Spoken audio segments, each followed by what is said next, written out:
সরকারি ছুটি মঞ্জুরির ক্ষমতা বিকেন্দ্রীকরণ। বিভিন্ন প্রকার ছুটি, পিআরএল এবং পেনশন মঞ্জুরি ক্ষমতা কার? চলুন আজকে এ সম্পর্কে একটু বিস্তারিত জেনে নেই।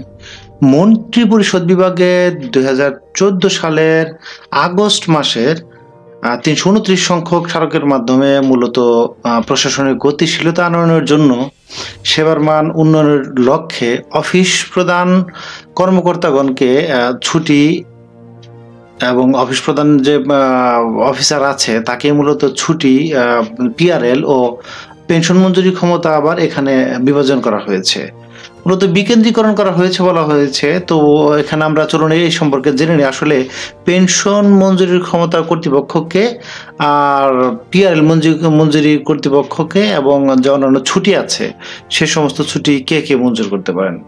তো আমরা মূলত যে অর্জিত ছুটির ব্যাপারে একটু বলি। 6ষ্ঠ গ্রেড থেকে 20তম গ্রেড পর্যন্ত তাদের নিজ দপ্তর প্রধান বা নিয়ন্ত্রণাধীন দপ্তরের 6ষ্ঠ থেকে 10ম গ্রেডের কর্মচারীর 3 মাস পর্যন্ত ছুটি মঞ্জুর করতে পারে।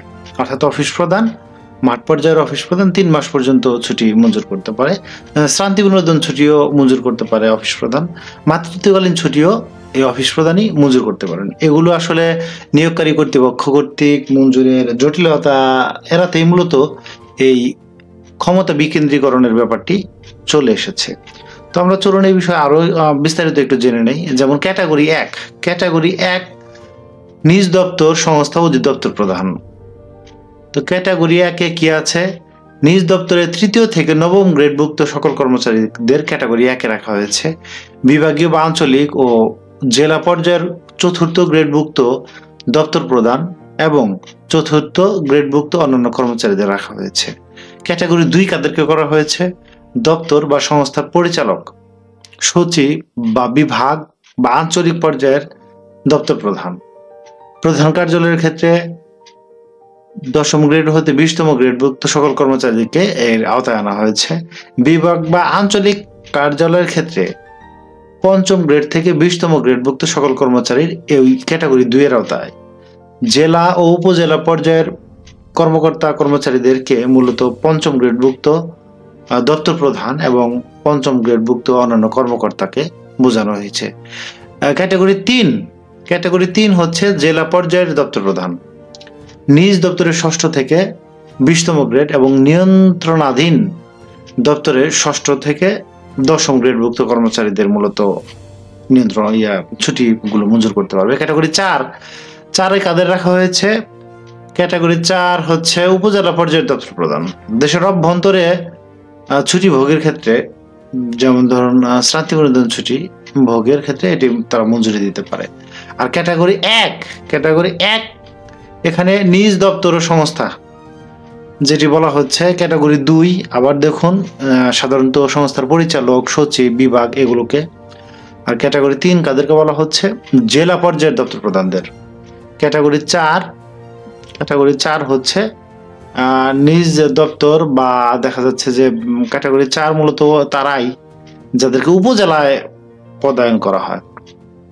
তো এই যে ছুটি মঞ্জুরির ক্ষমতা এবং এই যে ক্ষমতা কিছুটা বিকেন্দ্রীকরণ, এটি মূলত করার ফলে দেখা যাচ্ছে যে তারা কিন্তু অনেক কিছুই করতে পারছে, আবার অনেক কিছুই করতে পারছে না। যেমন সাধারণ ভবিষ্যৎ তহবিলের অগ্রিম মঞ্জুরি, এটি কিন্তু আসলে ক্যাটাগরি 4-এ যারা আছে তারা মঞ্জুর করতে পারে, অর্থাৎ নিয়োগকারী কর্তৃপক্ষ সরাসরি।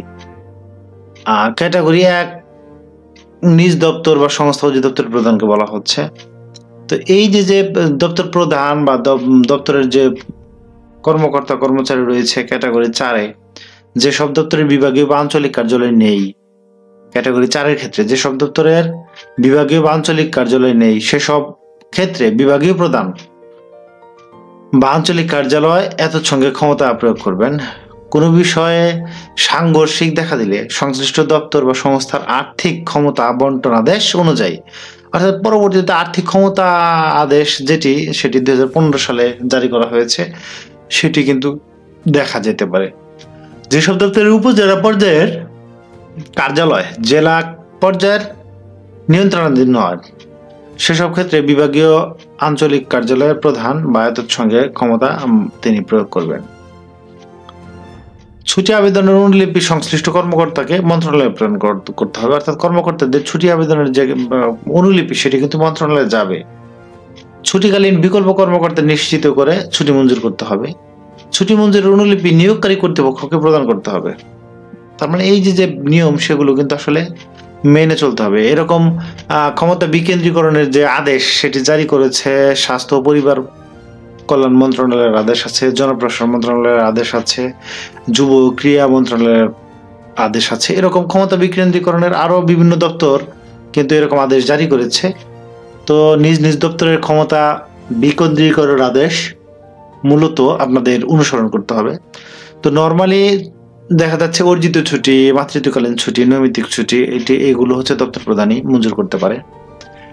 তো পিআরএল এবং পেনশন মঞ্জুরির ক্ষেত্রে আসলে এটি ক্ষমতা দেওয়া হয়েছে যে নিয়োগকারী কর্তৃপক্ষ যে দপ্তর সেই দপ্তরকে। আঞ্চলিক দপ্তরগুলো সাধারণত এটি মঞ্জুর করতে পারে না। তারপরেও যদি এই ক্ষমতা বিকেন্দ্রীকরণ সম্পর্কে আপনার আরো কোনো প্রশ্ন থাকে তাহলে আপনি ভিডিওর কমেন্ট সেকশনে করতে পারেন, অথবা ভিডিওর ডেসক্রিপশনে দেওয়া যে লিঙ্ক আছে সেই লিঙ্ক ভিজিট করলে আপনি এই অর্ডারের নমুনা বা অনুলিপিগুলো পেয়ে যাবেন। ধন্যবাদ।